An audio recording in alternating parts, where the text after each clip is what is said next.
Hamilton's Comedy Store, Quarantine Theater, Monologue.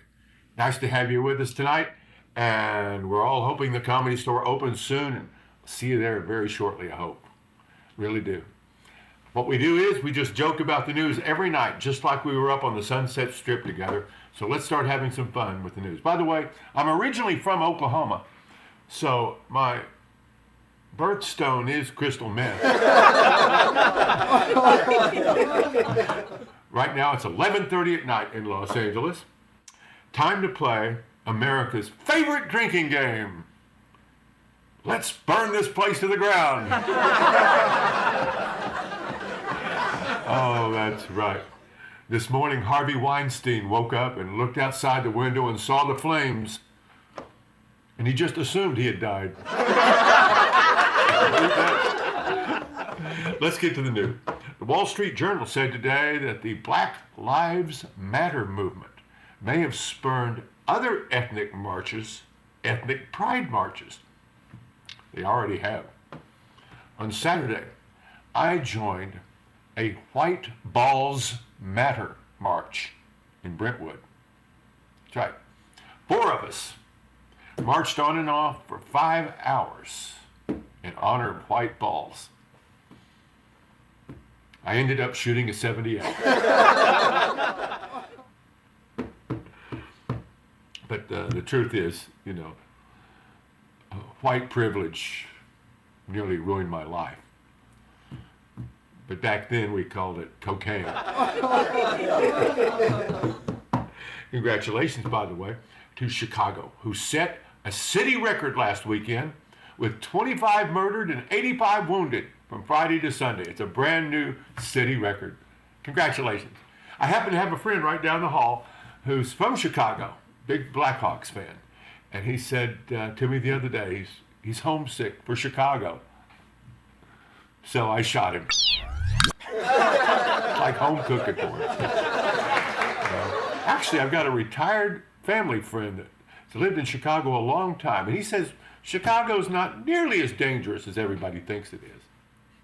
He's the tail gunner on a school bus. But CBS News reported today on some interesting news on Capitol Hill in Washington. Do you know that 245 members of Congress are millionaires? Who says that crime doesn't pay? Anyway, BBC talk show host Piers Morgan used to be on CNN. Remember Piers Morgan?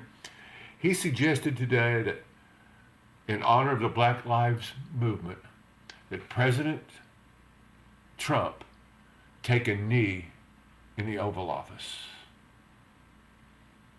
No person has done that since Monica Lewinsky. And she took a knee back long before it was cool. And speaking of chokeholds. Anyway, Black Lives Movement has moved things around to the astonishment of the baby boomer mind of mine, okay? Let me get this straight. First, they legalized marijuana, and now they defund the police. If you'd told me this in the 70s, I would have thought I was just too high to hear you right. Speaking of stoners, did you see that Minnesota councilwoman on CNN today?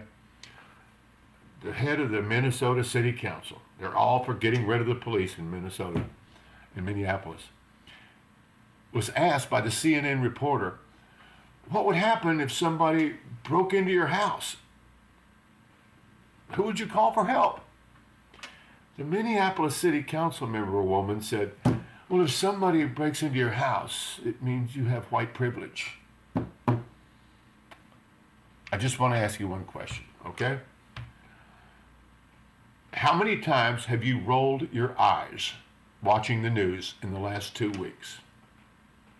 If you had $1 for every time you'd rolled your eyes while watching the news in the last 2 weeks, what kind of Porsche would you buy? Well, the radicals have gone too far. protesters in Minneapolis now want to take down the statue of Mary Tyler Moore. It gets worse. In New York, BLM is marching on A&E cable network headquarters. They want them to cancel Law and Order.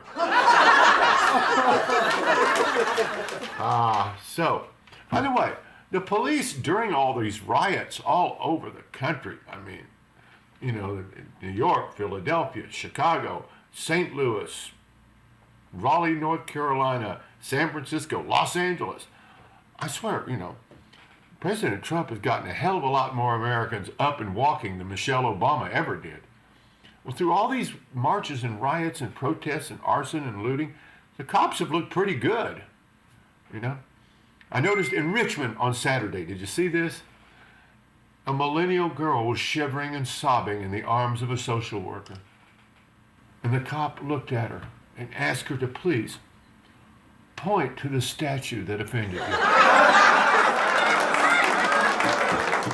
Meanwhile, at the Comedy Store, we had a huge protest march by the other day. And a lot of us comics kind of hung out in front of the Comedy Store during the march to kind of make sure they kept marching by. And after they went by, we went into the parking lot, and I knelt in solidarity with 5 black comedians until I rolled 6 sevens and they ran me off. Joe Biden, well, he clinched the nomination today.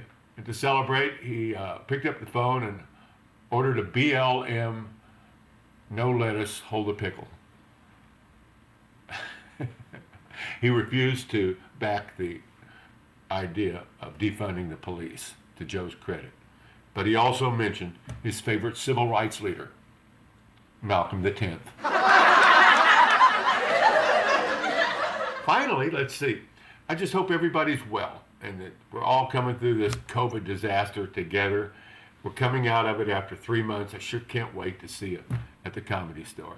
I hope you're in shape. You know, the CDC says we've gotten a lot fatter during these last 90 days. Statistics show that 1/3 of America is now 1/2 of America.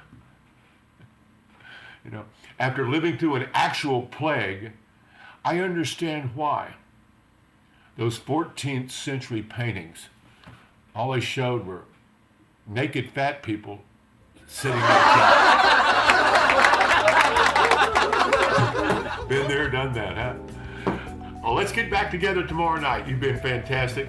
I'll look for you then. In the meantime, go to the Comedy Store website, if you will, and donate to the Comedy Store Family Fund, which raises money for the kids who are out of work, the kitchen crew, the cleanup, the waiting staff, the executives, the managers, all the comedians who haven't been paid since March. Donate to the Comedy Store Family Fund. And when you see me at the Comedy Store next time, in the lobby or out on the sidewalk out front, tell me you donated, and I'll tell you a personal joke just for you and your friends. All right? See you there. See you tomorrow night. I love you, kids. I'm Argus Hamilton.